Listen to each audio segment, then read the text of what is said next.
Good evening, my friends, and welcome to a brand new episode of Terror Radio Podcast. If this is your first time joining me, then welcome. This is a podcast dedicated in bringing you the best of horror and thriller, old-time radio broadcasts, as well as original stories. This is your host, Keith, aka the Radio Show Nerd, and tonight's episode is entitled, Who's Afraid of Ghosts? And I have a treat for you all. I found a 3-hour-long audio version of Ghostbusters, starring Bill Okay, I'm being facetious. Forgive me, it's hot and my brain is fried right now. In actuality, we have two very intense ghost stories for tonight's show. So without further ado, this is Terror Radio. Now, the two radio programs featured tonight are The Mysterious Traveler and Mystery in the Air. Now, Mysterious Traveler was a popular anthology radio series which ran on the Mutual Broadcasting System, and it debuted on December 5th, 1943 and concluded on September 16th, 1952. The radio play tonight is called Stranger in the House, and it first broadcasted on March 6, 1944, and was rebroadcasted on January 29, 1952. The script was also recycled on the radio series The Sealed Book, and that premiered on July 8, 1945. So, you know the drill. Sit back, turn down the lights, and listen to Stranger in the House.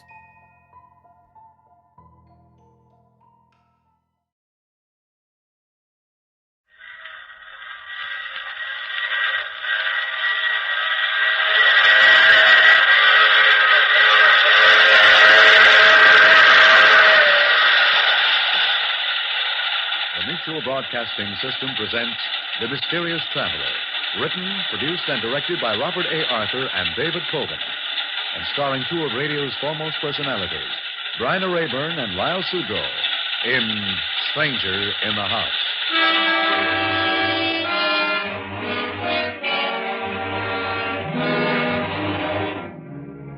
This is the Mysterious Traveler inviting you to join me on another journey into the realm of the strange and the terrifying. I hope you will enjoy the trip, that it will thrill you a little and chill you a little. So settle back, get a good grip on your nerves, and be comfortable, if you can, as we follow the nerve-wracking adventures of a young couple in search of a home. It's the story I call Stranger in the House.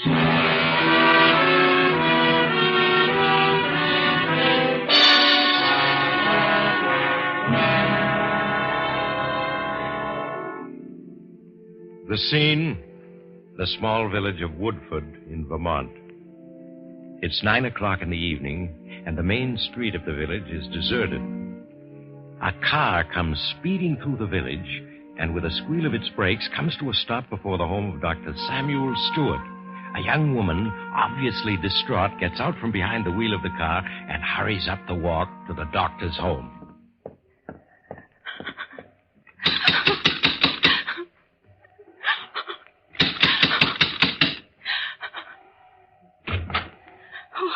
Dr. Stewart? Yes, won't you come in?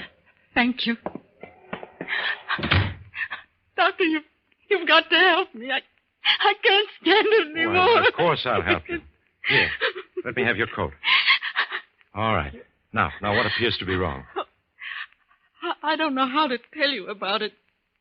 You'll think I'm insane, but I'm not. I'm sure you're not. Now, why not start from the beginning and tell me what's troubling you? Well, I suppose it all began the day my husband and I left this village to look at a house in the country that was for sale. Yes, I can recall how happy we were as we drove through the countryside. Oh, Roger. Darling, I do hope this will be the house we're searching for.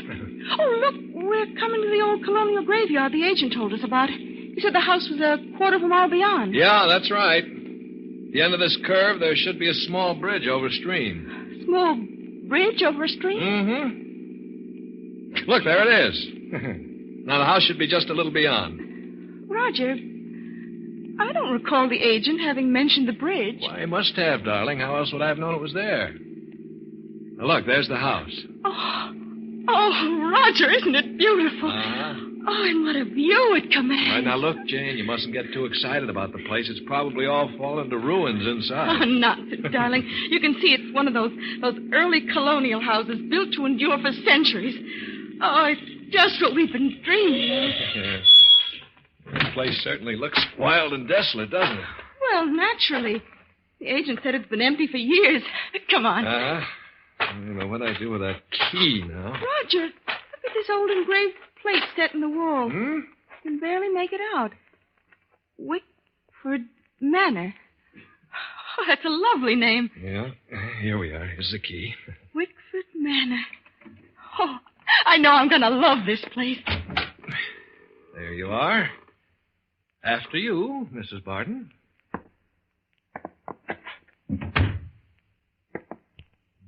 Oh, it's cold and clammy in here. Yes, but look at that staircase, that beautiful staircase and those ceiling beams. Janie, honey, you were right. This place was built to endure. This house is in wonderful condition. Yes, so it seems. And it's just the size house we need, with 4 rooms upstairs. 4 rooms upstairs? Mm-hmm. Well, how do you know, Roger, that the agent never mentioned how many rooms the house had? He didn't. Well, there's only one way to find out, then. Let's go upstairs and look. Come on, Janie. These stairs are as sound as the day they were built. This house would require very little in the way of repairs. Yes, but it hasn't any electricity, Roger. Oh, so what? We could use lamps till a line could be run to the house. There. Hey, see what I tell you? There are 4 rooms upstairs. Yes, so there are. It's as though you'd been in this house before. Well, as a matter of fact, I almost have a feeling I have been. Maybe that's the reason I like it. Hey, darling, what's the matter? You've been ever so quiet since we entered the house. Don't you care for it? Oh, it's lovely, Roger, only... Only what? I don't know. It seems unfriendly. Unfriendly? Who ever heard of a house being unfriendly? And you were crazy about the place when we drove up to it. Yes, I know, but that was before we entered it. Honey, it's even nicer inside than it is outside. Yes, I suppose so. And think of what a bargain it is at $5,000, Jane. Why, we've looked at houses that cost twice as much and weren't as nice. It is a bargain. But you still don't like it, do you? All right. Then we'll keep looking till we find a house we both like. Oh, nonsense, darling. Well, we'll never find anything nicer. Now, that room with the southern exposure will be our bedroom, and that one... Oh, Janie, you're wonderful. And we will be happy here, honey. I know we will.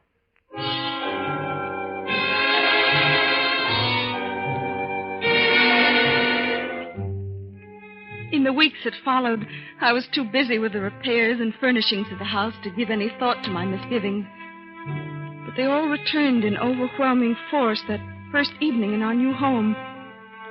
I left Roger sitting in the study and made my way up the dark, winding staircase to our bedroom. After tossing for what seemed hours, I fell into a fitful sleep.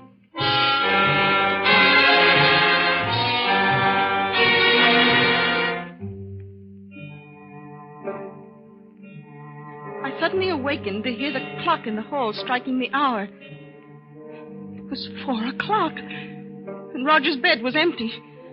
Quickly slipping on my robe, I left my room and started down the stairs to the study. As I reached the foot of the stairs, I stopped. Who are you? To my astonishment, I heard Roger's voice in the study. Miss, I slowly approached until I was at the door. Clearer. It's so difficult. The mist obscures your face. Who are you? Well, why don't you say something? Roger!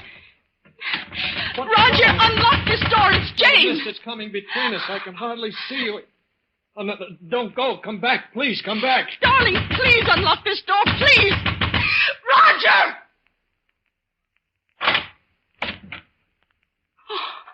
Oh, Roger. What is it, Jane? I was so frightened. Who were you talking to? Talking to? Yes. Well, I don't know. I must have been dreaming. Yes, you must have been there. There isn't anyone. Roger, you smell perfume in here? Perfume? Well, yes. Isn't it the perfume I gave you for your birthday? Oh, no, it isn't my perfume. It smells like narcissus. Yes. Darling, what were you dreaming about? Well, it was night, and all around me was a mist. A mist so heavy I couldn't see more than a few feet. There was a woman. A woman? Yes, I could barely make out her face in this swirling mists, but it was a beautiful face. The most beautiful I've ever seen. How strange. Of course it was a dream. Yes, of course. We both agreed it was a dream. But in our unspoken thoughts, it was more than a dream. The next day, I entered the study several times to find Roger sitting at his desk, staring into space. The scent of narcissus was gone. That night, Roger tossed and turned in his bed, unable to fall asleep. Just before dawn, I awoke to find his bed empty. A cold terror swept over me as I left my room and started down the stairs to the study. And then I heard that which I most dreaded to hear. Roger's voice. Who are you? This mist. If only you'd come closer. Bridge the distance between us. I've seen you before, haven't I? And yet, where? Yes, I can see much better now. You are beautiful. Who are you? Roger! Roger, please open the door. Why are you leaving? No, please don't. Come back. Please, come back. Darling, let me in. Please open the door. Oh, Roger, are you all right? Yes, of course I'm all right. The scent of narcissus. The study's filled with it. Why did you wake me? You saw her again, didn't you? The narcissus. It's her scent. If you only hadn't awakened me. Roger, what are you saying? If only she'd spoken to me. What are you saying? It is a dream, isn't it? It must be. I don't know. I don't know. When twilight comes, I feel her presence in the house, in this room. It's your imagination. It must be. Yes, but the scent of narcissus, where does that come from? I don't know. But it's evil. The house is evil. We must leave it. Leave it? No, we can't leave it. I've got to see her again. I've got to find out who she is. Roger, we must leave. I don't understand what's happening to us, but it's evil. I can feel it. No, I won't leave. I can't.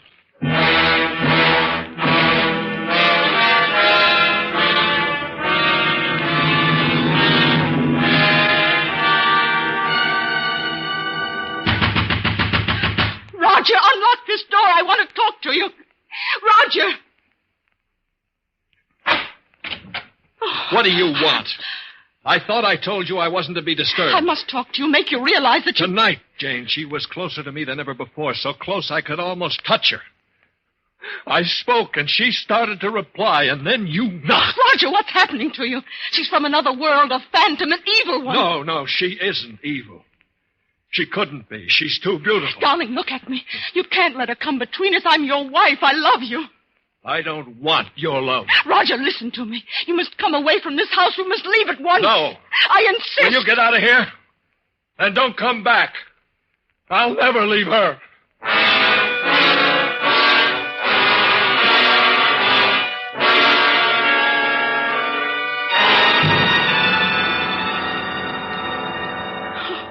As I fled from the house, Doctor, I could still hear him shouting, "I'll never leave her." Oh, you must help me, Doctor, you must. I'll do what I can, Mrs. Barton. You don't think I'm losing my sanity, do you? No. That which you fear may well be. Look, there's a history to Wickford Manor, though few people are familiar with it. A history? Yes. The house was built in 1811 by Martin Wickford for his bride, Marie Duval. It was considered one of the finest houses in New England.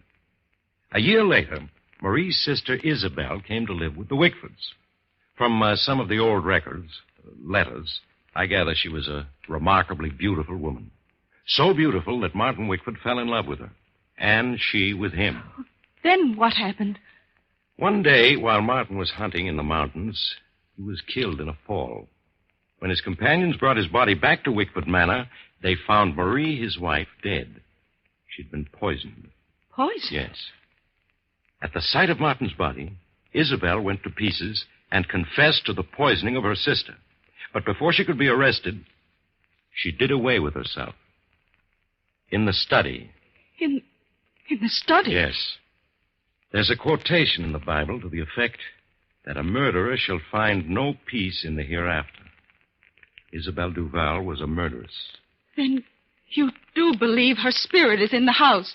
In the years that followed the tragedy, Wickford Manor had a succession of tenants, all of whom left after a brief residence. You mean they saw her too? Well, the tenants made no claims of seeing anyone, but their fear of an unknown element in the house led to their leaving. Yes, but if the other tenants never saw her, why should Roger see her? Well, Mrs. Barton, have you ever visited some place for the first time, had the feeling you'd seen the place before? Oh, why, yes, but that was imagination. Can one be sure it is imagination?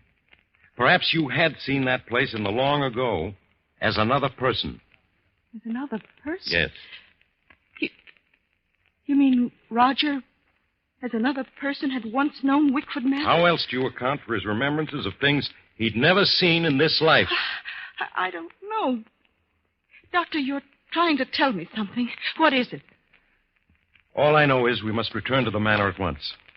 The spirit that's abroad in that house is one to be feared more than death itself.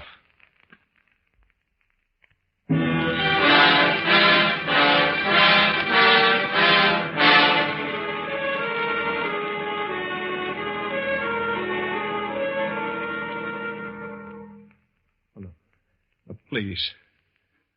Please, come closer. There's nothing to be afraid of. She's gone. Oh, please, there are only the two of us now. You're beautiful. You're so beautiful.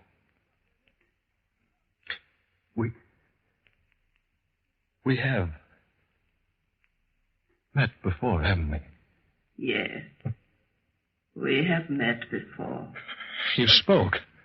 I've waited so long for you, Martin. Why do you call me Martin? My name is Roger. It was Martin. Then? What do you mean? Look at me, Martin. Look into my eyes. Don't you remember? Yes. Yes, but where? When? Think, Martin. Think. Time is the barrier between us, but we shall overcome it.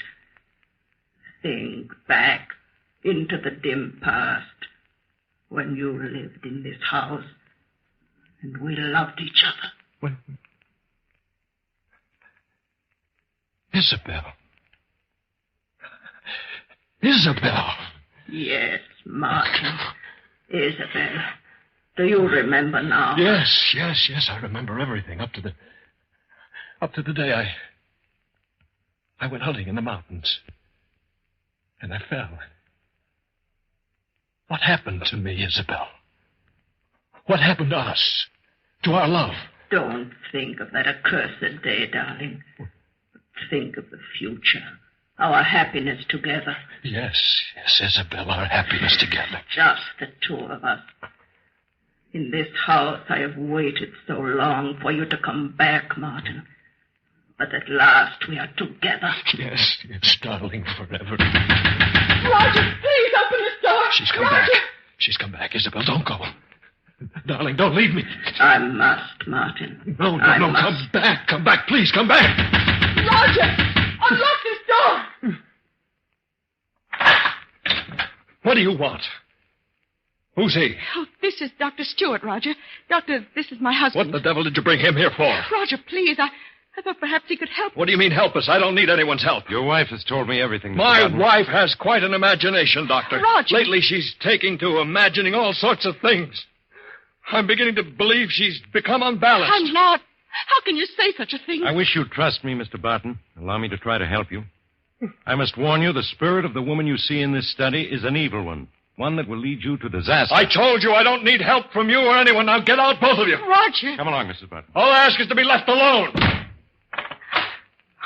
Oh, Roger. Please, don't cry, Mrs. Barton. You saw him. It's as though he were possessed. Yes, I know. We must do something. We must. We shall, but not tonight.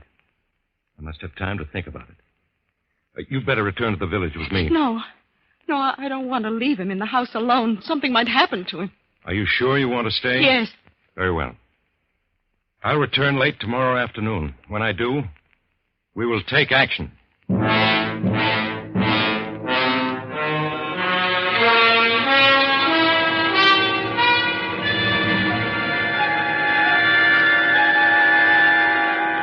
Look at her, Martin, lying there in her bed, asleep, so defenseless.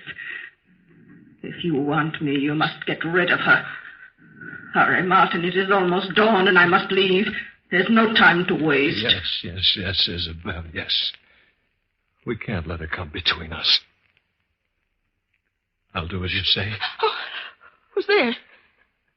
Roger. Oh, for a moment I was frightened. What time is it? What? It's just dawn. I have to do it, Jane. I have to. No, Roger, do not. I can't let you come between Isabel and myself. Not now. Not after we've found each other again. Tighter, Martin, tighter, until she stops struggling and is still forever. Isabel, don't leave me. Isabel, where are you? Isabel. Roger. Come back, Isabel. Come back. Roger, can't you see what she's doing to you? Tonight she'll be back again and she won't let you fail. Isabel, darling, don't leave me. Now, please, don't leave me, Isabel. Oh, Roger. Roger.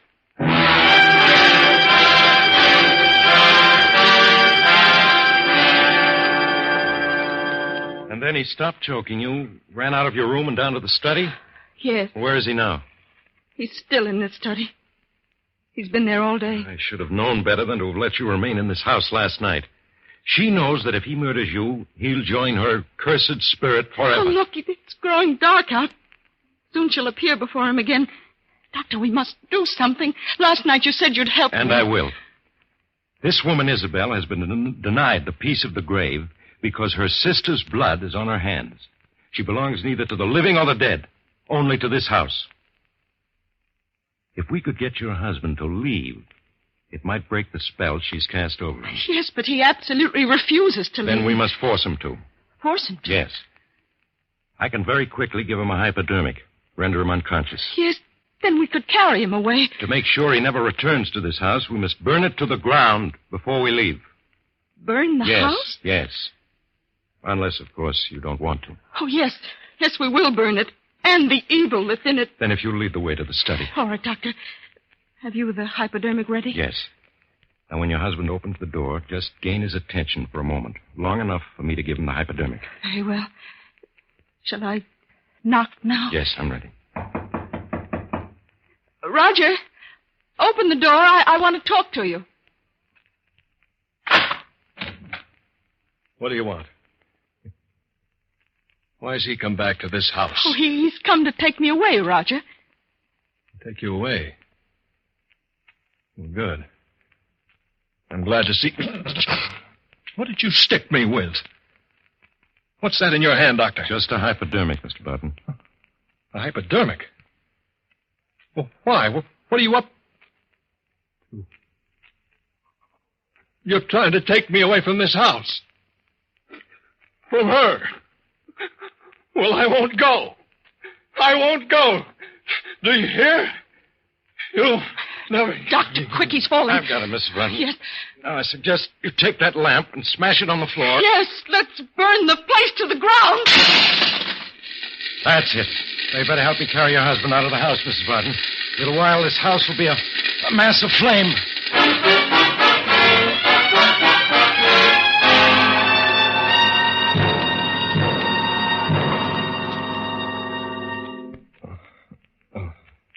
He's regaining consciousness now, Mrs. Barton. Will he remember what's happened? I don't know. Huh? Oh. Hello, Janie. Darling.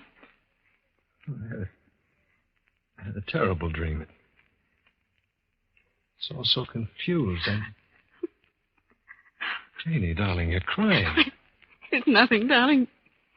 You've been very ill, but now you're going to be all right. Of course. Well, who are you? He's Dr. Stewart, Roger. He's been looking after you during your illness. Oh? Where am I? You're in my home, Mr. Barton. Oh. Yes, darling. Our own house burned down last night. It burned down? Yes. That's too bad. Why, we only had one night in our new home. One night? Yeah. Oh, yes, of course, Roger. Well, Mrs. Barton, in spite of the loss of your home, I think you were very fortunate. There are things far worse than fire. Yes, Doctor. And I can never thank you enough for breaking the bridge between the past and the present. What are you two talking about? Oh, nothing, darling. Nothing at all.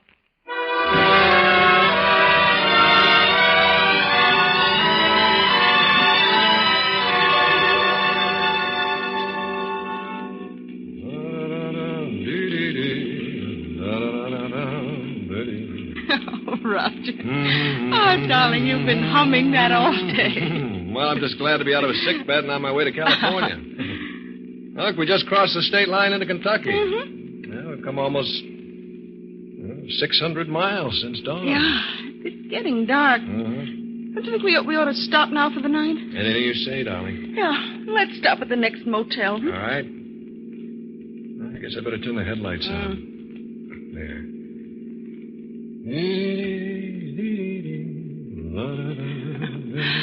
Oh, darling, I've never been so happy. Roger. What? Do you smell something? Yes, it's good country air. No, I don't mean that. Jenny, what's wrong with you? Don't you smell it? Smell what? Oh, you mean that perfume? Yes. It seems familiar. Yes. What is it? Narcissus. Narcissus. Wasn't that the scent in the study that first evening? Yes. She's in the car, isn't she, Roger? She's followed us. Roger, answer me. What? Roger, you mustn't listen to her. She's trying to come between us. Darling, look at me. Look at me. Why are you slowing down? No. No. No!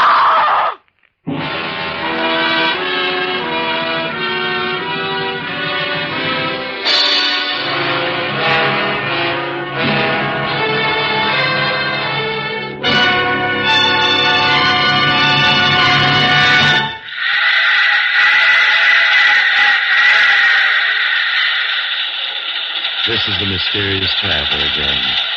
Did you enjoy our trip? Poor Janie. there are some ghosts you just can't escape from. Strangely enough, as Roger Barton was being hanged some 6 months later for his wife's murder, everyone noticed a strange scent of perfume about the gallows.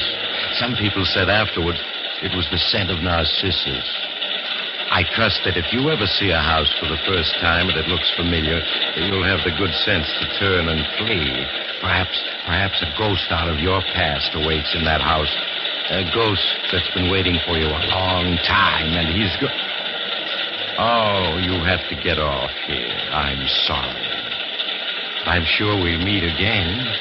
I take this same train every week at this same time.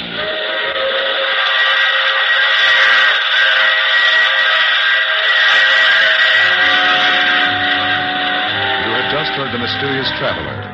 Now you can follow other tense and exciting adventures of the Mysterious Traveler in the current issue of the Mysterious Traveler magazine, now available. In our cast were Bryna Rayburn and Lyle Sudrow. Maurice Tarplin starred in the title role. Music under the direction of Emerson Buckley, composed by Richard DuPage. This program came to you from New York.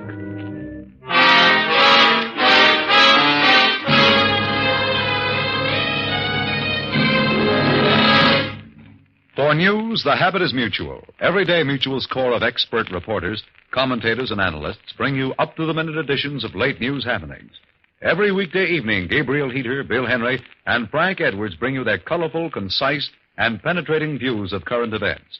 Every Saturday and Sunday evening, you can hear veteran correspondent Cecil Brown with a weekend news roundup. Stay tuned to Mutual every day for news reports by these four experts, all heard over most of these same stations. This is the Mutual Broadcasting System.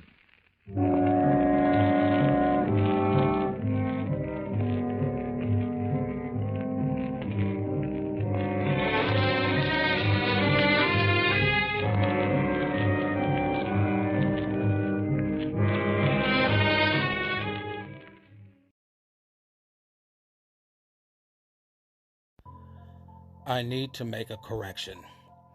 I had originally stated that Stranger in the House was first broadcasted on March 6, 1944, when in actuality it was March 26, 1944. Granted, not a big deal, but I am extremely anal when it comes to being factual. The next radio program tonight is called Mystery in the Air, and this was an anthology series on NBC that was a summer replacement in 1947 and ran from July through September. It was hosted by actor Harry Morgan, who many of us remember as Colonel Sherman T. Potter from the hit television series MASH, and it starred the incredible character actor Peter Lorre. Old-time radio historian and author Tim DeFrost wrote a great description of this series. He writes, "Mystery in the Air was more or less based on the premise that it would be entertaining to listen to Peter Lorre go insane once a week, and he is 100% accurate. I've heard almost every episode from this series, and Lorre gives an intense performance in each one of them. The radio play tonight is an adaptation of the popular short story Orla, which was published in 1887 and written by French writer, I'm probably going to mispronounce his last name, so forgive me, Guy de Maupassant.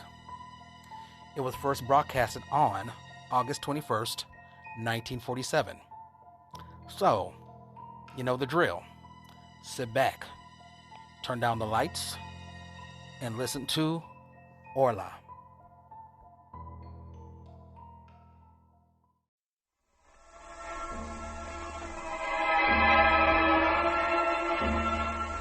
Mystery in the Air, starring Peter Lorre, presented by Camel Cigarettes.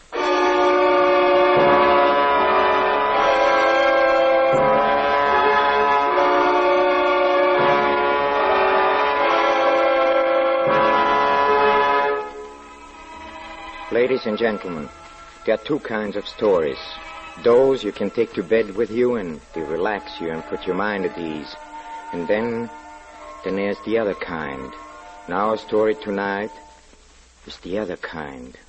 I still do not know whether it was the shadow of the madness to which the author himself so tragically succumbed, or whether there really was an evil something that could not be seen or described. Oh, why don't you decide for yourself? I'm simply going to tell you the facts in a case as set forth by Guy de Maupassant in his immortal story, The Horla.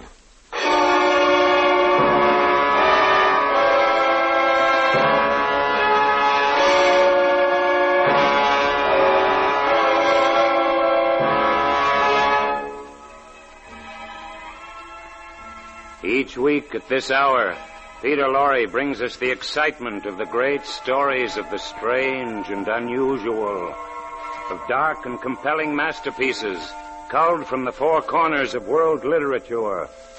Tonight, The Horla by de Maupassant. Mystery in the Air, starring Peter Lorre, brought to you by Camel Cigarettes.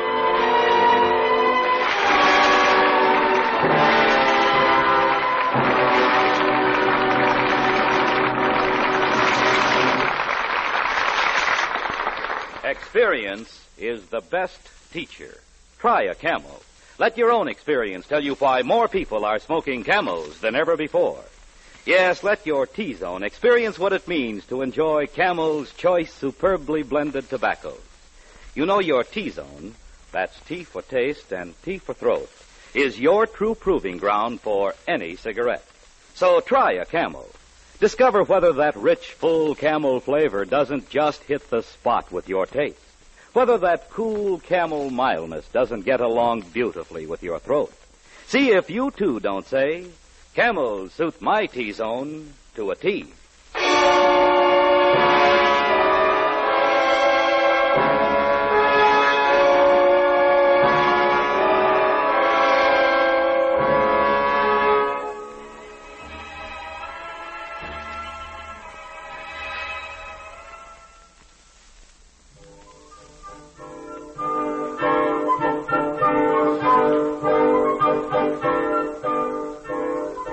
May 8, 1889. Oh, what a lovely day it was. I spent all the morning lying in the grass in front of my house, the house in which I was born and grew up. Oh, it's a wonderful house, and I love it. From my windows I can see our great river, the Seine, which flows along the side of my garden, yes. The great, wide Seine, which goes to Rouen and Le Havre and is covered by boats passing to and fro. Yes, down to the left lies Rouen, and the whole city dominated by the spire of the cathedral and full of bells which sound through the air on fine days, even as far as my home. Oh, what a wonderful morning. I was almost sorry when Marie, she's my housemaid, you know, when she interrupted me. Your luncheon is ready, monsieur? Oh, thank you, Marie, but, you know, it seems a pity to go in a house.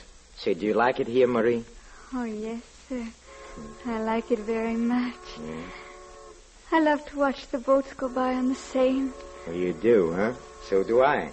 See that one? That big schooner, and it's being pulled by... Look, what a little tug. Oh, look, it's no bigger than a fly. Isn't it beautiful? So clean and white and shiny. All white, yes, and she's a three-master, you know. Brazilian, I think, yes.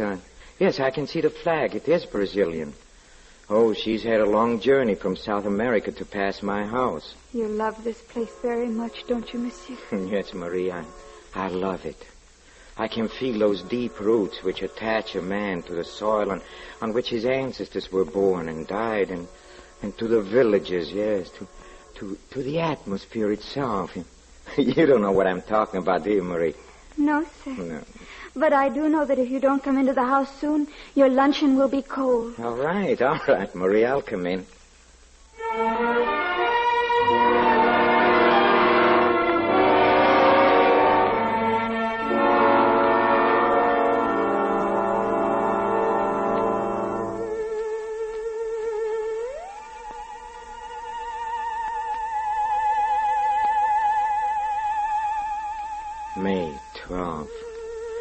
some reason, I've had a slight feverish attack the last few days, and I feel low-spirited and ill. I have continually a horrible feeling of impending danger, an apprehension of some coming misfortune or of approaching death. I've never experienced anything like this before. If it continues, I think I'll have to see my doctor.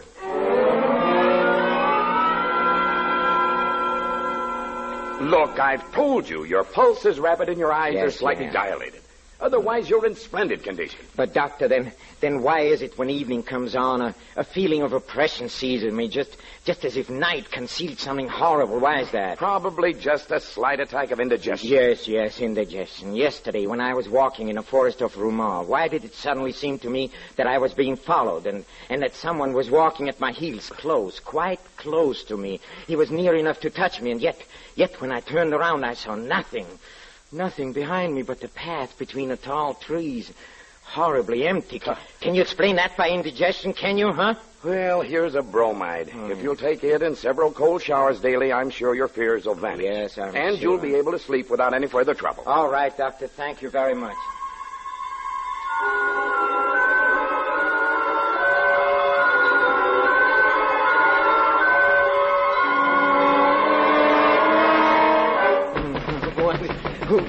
Who's there? It's I, Marie. Oh, just a moment. Yes?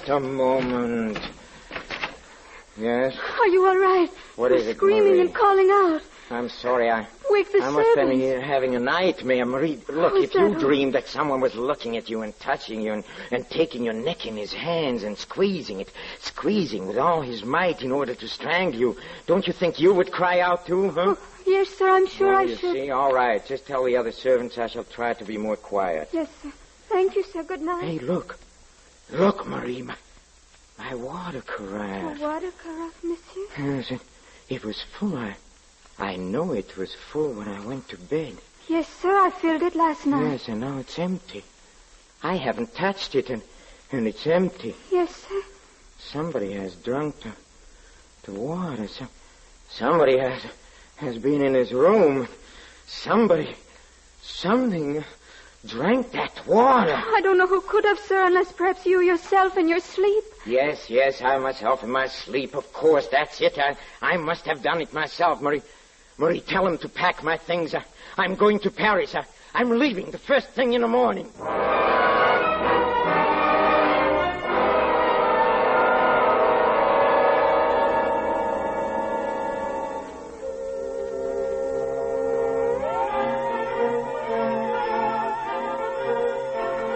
July 12. Paris.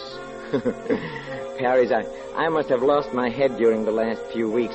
At home, my mental state bordered on madness, for I had believed, yes, I had believed that an invisible being lived beneath my roof. How stupid, how perfectly ridiculous it all seems now, yes.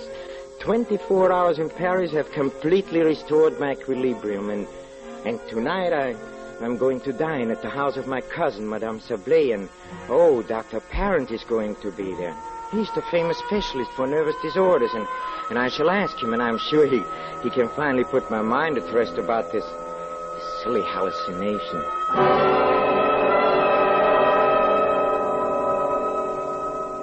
Well, Dr. Parent, I've been wanting to ask you, have you ever known of a case where a person feels that he is, how shall I put it, and not entirely in command of his soul? It is curious that you should ask me that. Why is it curious? Because now, only now in 1889, after all these years, we are on the verge of discovering one of the most important secrets of nature. What is that? Ever since man has thought, he has felt himself close to a mystery which has been impenetrable to his gross and imperfect senses. Yes. Whatever are you talking about, Dr. Parent? Apparitions, my dear Madame Sablé. Invisible spirits. Yes, oh, you doctors. You're always being mysterious. Oh, not at all. For more than a century now, men seem to have had a presentiment of something new. Mesmer and some others have put us on an unexpected track, and we have arrived at really surprising results. Oh, you're just trying to frighten us. Not at all. If you think so, would you like me to try to send you to sleep, madame? It would be a novel experience. if you can do it. And if I can, it will answer your cousin's questions. Yes, it certainly will. Now, madame, if you will just sit in this easy chair. So, now you must let your mind go completely blank and look fixedly into my eyes. Yes, that's right. Now, you are going to sleep. To sleep. You're going to sleep. Sleep. Sleep. You see, her eyes are becoming heavy. Her mouth is twitching. That's incredible. Sleep. You have nothing but Doctor, I don't like this. It frightens me. Sleep. Sleep. Here, now she is asleep. An easy subject, I must say. Now, if you will stand directly behind her chair, I will proceed with the experiment. Now, I hand her an ordinary pasteboard visiting card. So. Now, Madame Sablé, you hold in your hand a looking glass. Yes. I'm holding a looking glass. What do you see in it? I see my cousin standing behind my chair. Doctor, what is he doing? He is twisting his ear. But, Doctor, she cannot see me behind her by looking at a piece of cardboard. No, of course she can't. She sees you through her mind. Or someone's mind. This troubles you, doesn't it? Yes, it troubles me. But it answers your question. No. No, it does not. That's common knowledge, Doctor. It's an axiom that human beings can be dominated by human beings. But what if a human being is dominated by something, by something else, I mean? Something not human. What then, Doctor?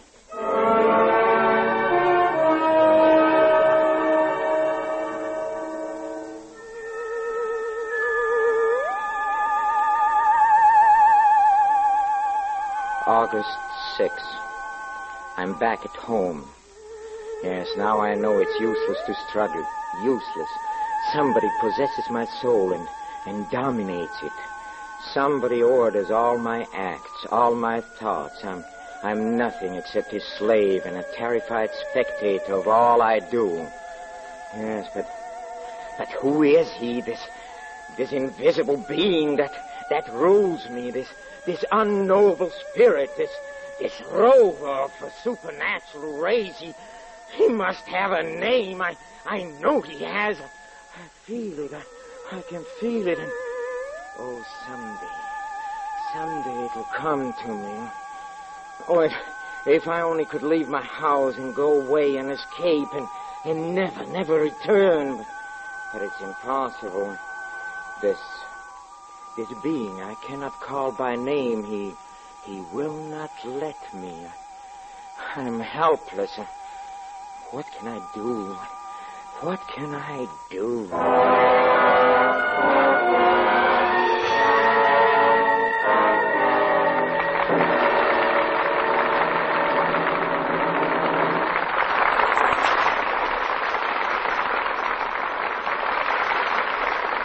In a few moments, Mr. Peter Lorre will bring us the climax of tonight's Mystery in the Air, when camels present Act 2 of the Horla.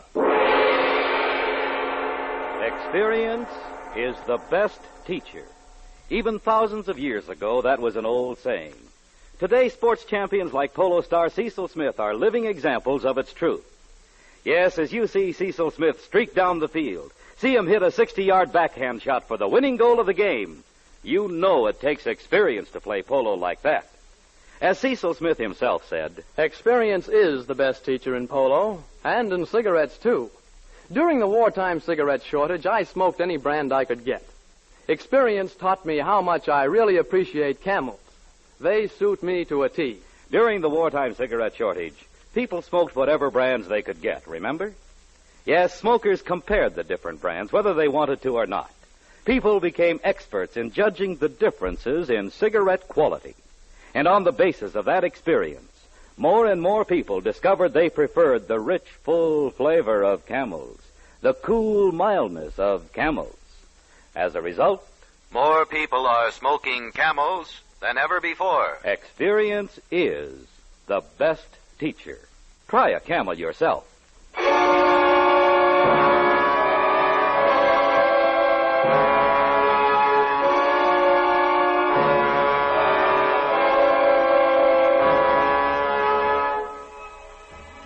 back to de Maupassant's terrifying story of a man obsessed by the idea that he is dominated by an invisible being. Fear is ruining his life. The suspicion that he is no longer master of his own actions, even of his own soul, is rapidly becoming a certainty. It's only 2:00, and the whole night is before me. Oh, how still it is. And the stars, how bright they are. Who inhabits those faraway regions, and what do they know that we do not know? Will not one of them someday appear on our earth to conquer it? We are so weak, so defenseless. And what was that? I heard the rustle of paper. Yet there's no wind. Absolutely no wind. There.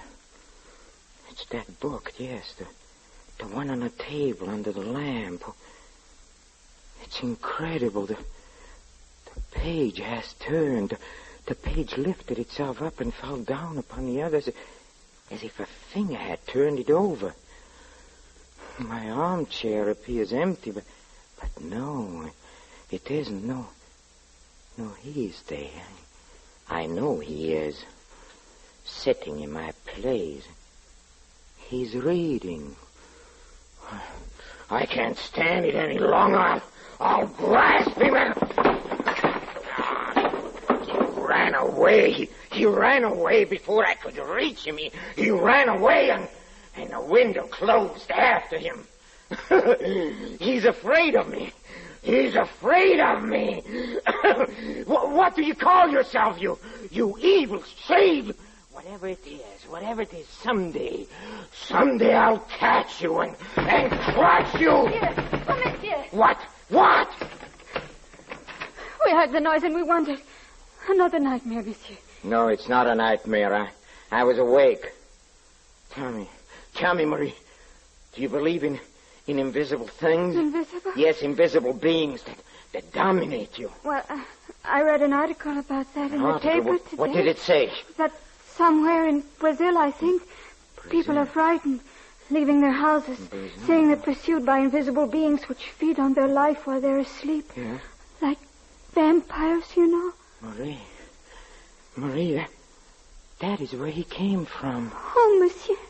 Don't you remember the day we saw that little tug pulling that big Brazilian schooner up the river? Yes. Remember, she looked so white, all white, and he was on board.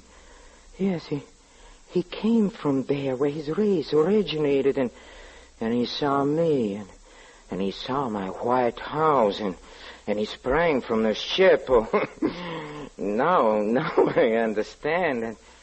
Don't you?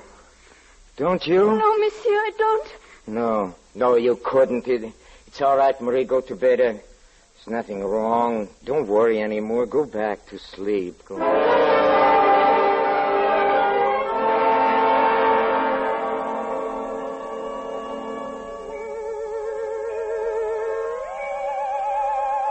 Yes, now I know.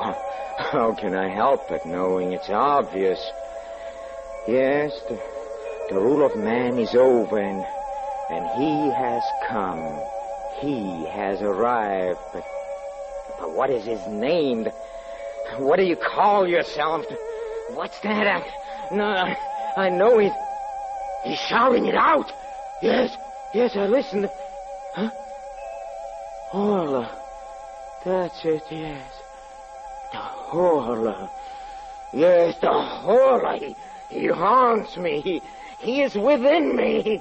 He's becoming my soul. I shall kill him.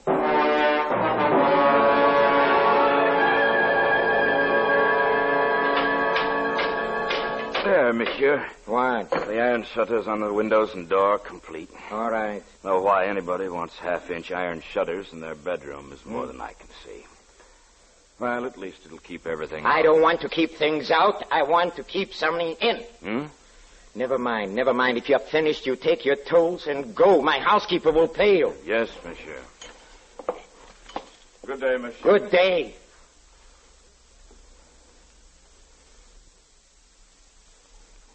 ready. Yes, tonight he'll come. But tonight I'm ready for him. I'm ready for him.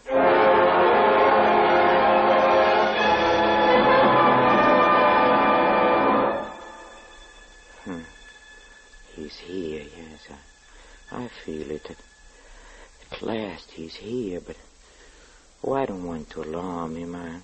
I'll casually close the iron shutter, so casually, as if I'm preparing for bed. And now I'll start to close the iron doors, as if I'm shutting myself in for the night.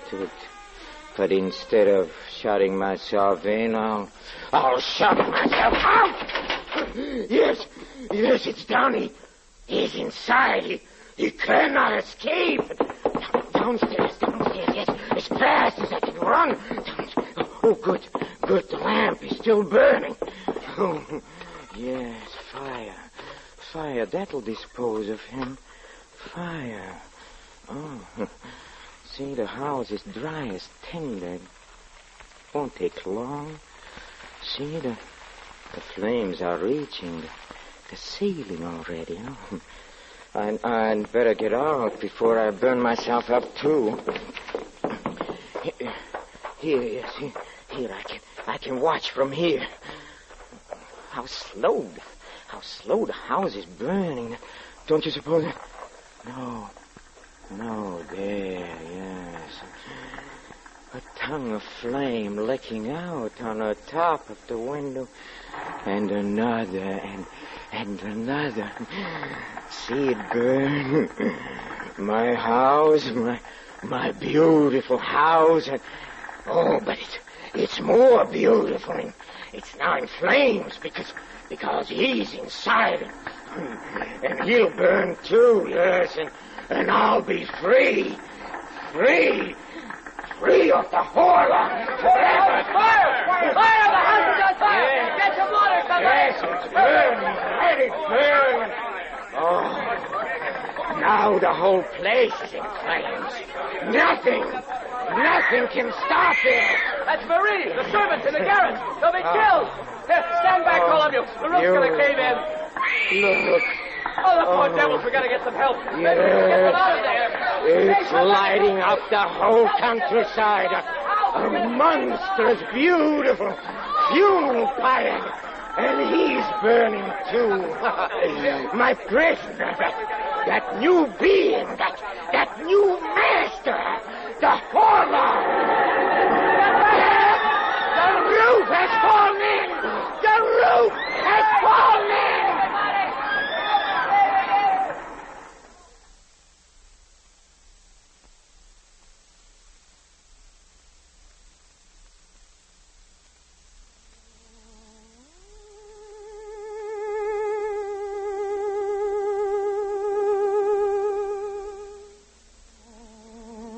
Is over. That is the end for him. He's dead. Yes, but is he dead? No. A spirit would never fear premature destruction. Only we fear it. All our human terror springs from that, and well, then after man, what? The Horla, yes. After us, who can die any day by any accident, comes he who can die only at his own proper hour, because he has touched the limits of his existence. No, he is not dead. What can I do? What can I do? Oh, there's one thing I can do. I can destroy myself. Yes, I must destroy myself. I'm going to destroy myself. Destroy, yes. Let me go. Yes, I know I'm Peter Lorre. I know it's a story. I know it's by de Maupassant, yes. I know it's Thursday night, and we are on the air, but it's the Horla.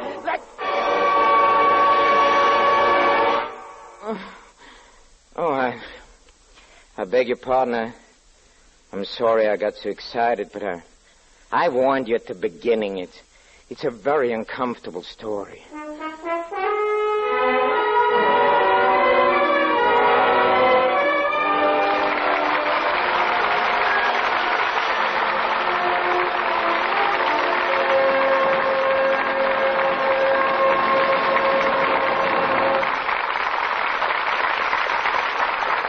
The makers of Camel cigarettes send free Camels to servicemen's hospitals from coast to coast. This week, the Camels go to Veterans Hospital, Northampton, Massachusetts, USAAF Station Hospital, Boca Raton Field, Florida, U.S. Naval Hospital, Bremerton, Washington, U.S. Marine Hospital, Galveston, Texas, and Veterans Hospital, Augusta, Georgia.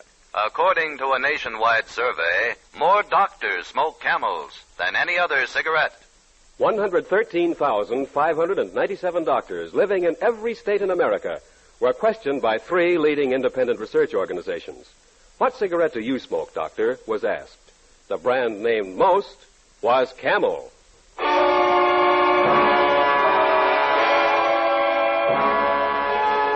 Next week, Mystery in the Air, starring Mr. Peter Lorre, brings you Beyond Good and Evil by Ben Hecht, with a special musical score composed and conducted by Paul Barron.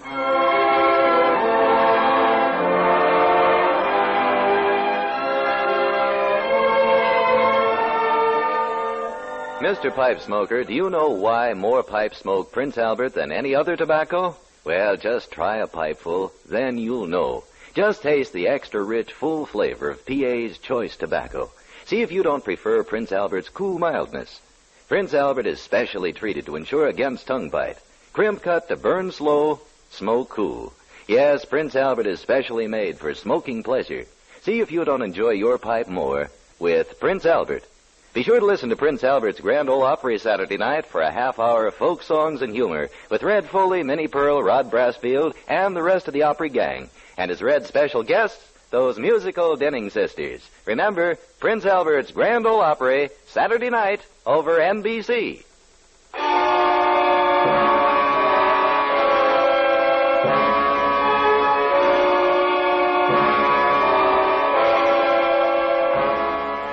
Listen again next week at this same time when the makers of Camel cigarettes present Mr. Peter Lorre in Mystery in the Air. Next week's play will be Beyond Good and Evil by Ben Hecht. The artists supporting Mr. Lorre tonight were Henry Morgan as the voice of Mystery, Peggy Weber as Marie, Lorene Tuttle as Madame Sablé, Ken Christie as the Doctor, Ben Wright as Dr. Parent, Howard Culver and Jack Edwards, Jr. This is Michael Roy in Hollywood wishing you a pleasant good night for Camel. This is NBC, the National Broadcasting Company.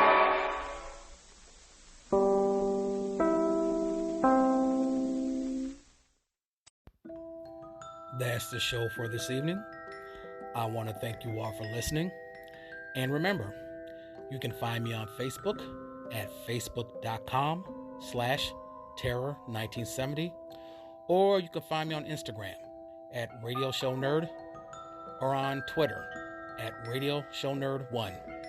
And if you want to drop me a line, a suggestion, hey, maybe even a critique, feel free to email me at radioshowNerd@gmail.com. And I also have a YouTube page now, Terror Radio Podcast. So please check it out. Like the videos, subscribe. Highly appreciated. Again, this is your host, Keith, aka the Radio Show Nerd, signing off.